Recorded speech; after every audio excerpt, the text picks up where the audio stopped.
যে প্ৰতিযোগিতা পাতি ভাওনাৰ গুণগত মানদণ্ড আমি হ্ৰাস কৰিছো নেকি এই প্ৰশ্নটো প্ৰতিজনে নিজক সোধা উচিত।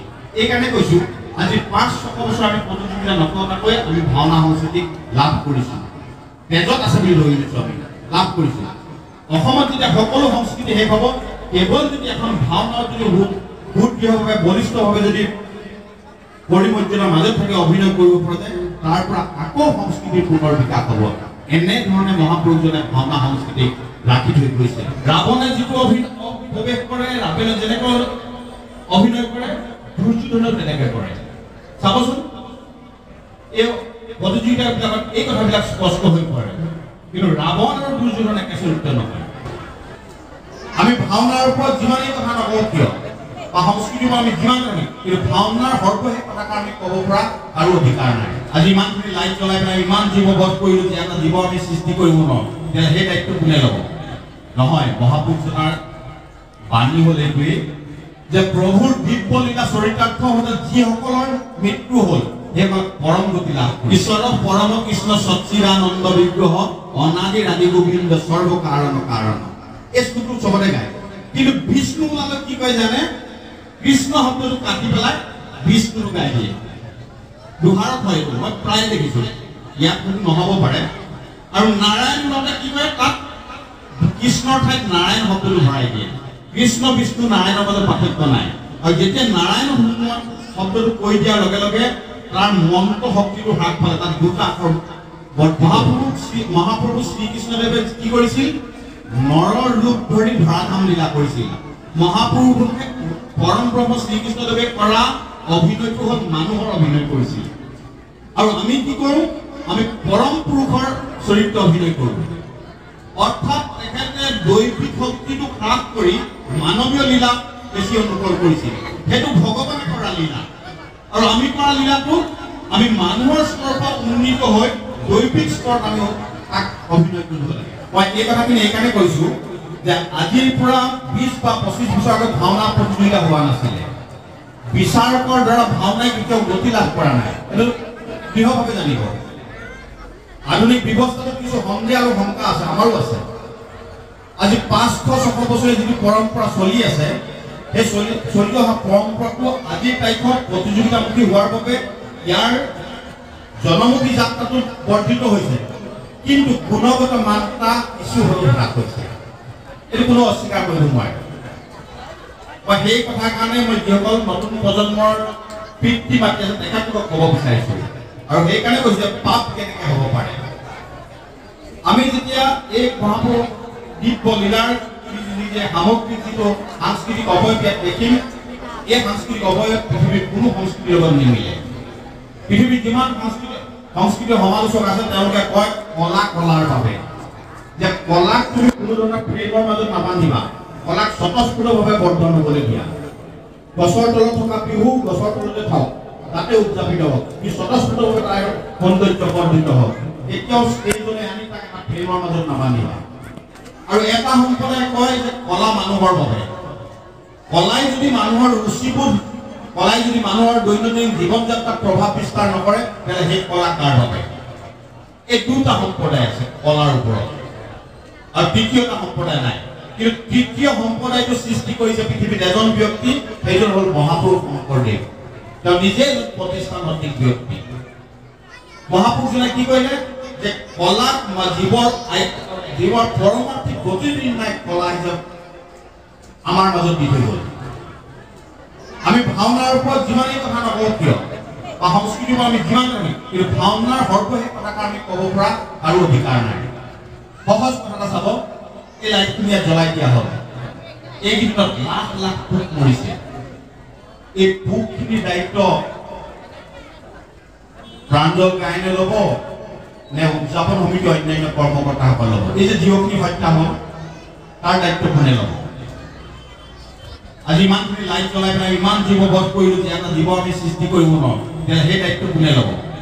নহয়, মহাপুৰুষজনাৰ বাণী হ'ল এইটোৱেই যে প্ৰভুৰ দিব্য লীলা চৰিতাৰ্থ হওঁতে যিসকলৰ মৃত্যু হ'ল সেইসকল পৰম গতি লাভ কৰিলে।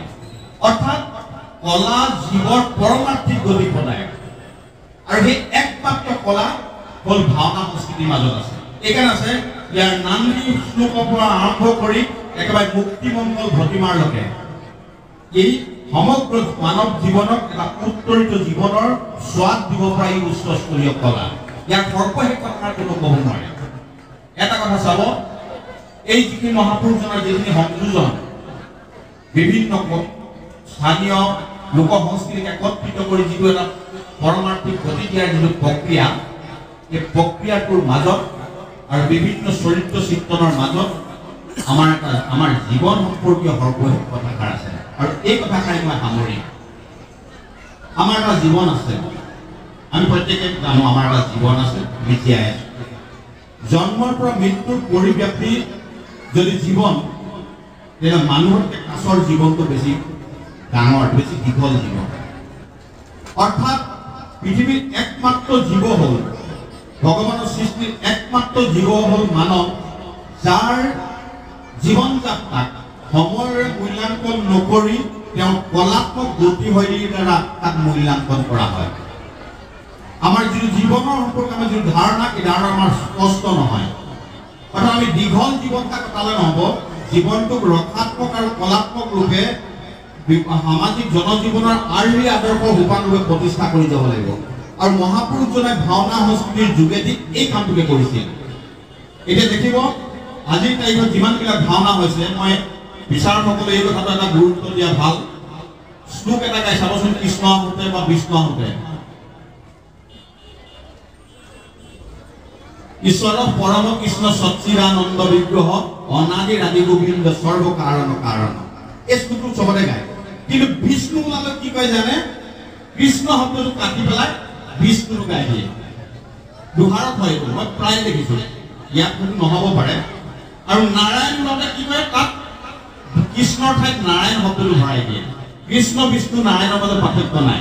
আৰু যেতিয়া নাৰায়ণ শব্দটো কৈ দিয়াৰ লগে লগে তাৰ মন্ত্ৰ শক্তিটো হ্ৰাস পালে, তাত দুটা আখৰ বৰ্ধিত হ'ল। আৰু তাৰ কাৰণে কোনো তাত বিচাৰে কাটিব নোৱাৰে। এতিয়া চাব, মহাপুৰুষজনাই যিমানখিনি ঐক্য চৰিত্ৰক তেখেতে আমাৰ মাজলৈ লৈ আনিছিল, লোকচক্ষুলৈ লৈ আনিছিল, এই চৰিত্ৰবিলাক অংকন বেলেগ ধৰণৰ হৈছে। চাব, আজি কিন্তু আজিৰ তাৰিখত এই চৰিত্ৰবিলাকৰ যথাৰ্থ অংকন হোৱা নাই। মহাপ্ৰভু শ্ৰীকৃষ্ণদেৱে কি কৰিছিল? নৰৰ ৰূপ ধৰি ধৰাধাম লীলা কৰিছিল। মহাপুৰুষে পৰম ব্ৰহ্ম শ্ৰীকৃষ্ণদেৱে কৰা অভিনয়টো হ'ল মানুহৰ অভিনয় কৰিছিল। আৰু আমি কি কৰোঁ? আমি পৰম পুৰুষৰ চৰিত্ৰ অভিনয় কৰোঁ। অৰ্থাৎ তেখেতে দৈবিক শক্তিটো হ্ৰাস কৰি মানৱীয় লীলা বেছি অনুকৰণ কৰিছিল। সেইটো ভগৱানে কৰা লীলা। আৰু আমি কৰা লীলাটো আমি মানুহৰ স্তৰৰ পৰা উন্নীত হৈ দৈবিক স্তৰত আমি তাক অভিনয় কৰিব লাগে। শ্লোকটো তেনেকৈ গায়।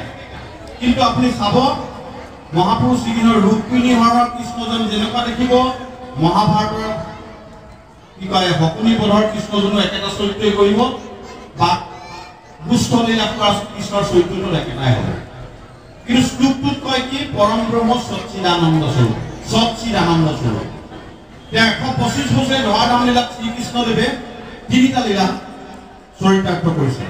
দুষ্ট লীলাত তেওঁ প্ৰেমঘন 7 বছৰ অতিক্ৰম কৰাৰ পিছত তেখেতে ৰাস কৰা নাই। 7 বছৰ কিমান মাহৰ পিছত তেখেতে ৰাস কৰি মথুৰালৈ গুচি গৈছে, কংসবধ কৰি দ্বাৰকা প্ৰতিষ্ঠা কৰিছে। অৰ্থাৎ 7 বছৰ, প্ৰায় 8 বছৰৰ ভিতৰত যিখিনি লীলা কৰিলে তেওঁ প্ৰেমঘন মূৰ্তি। তাৰপিছত যি লীলা কৰিছে তেওঁ প্ৰতাপঘন মূৰ্তি, সহ্য বিদ্ৰোহালী, দ্বাৰকা প্ৰতিষ্ঠা কৰিছে, দুষ্টক দমন কৰিছে। আৰু গীতা জ্ঞানৰ পৰা অস্বস্থ বৃক্ষৰ তললৈকে তেখেতে যিটো ৰূপ চৰিতাৰ্থ কৰিছে, কি হ'ল? প্ৰজ্ঞাধন মূৰ্তি।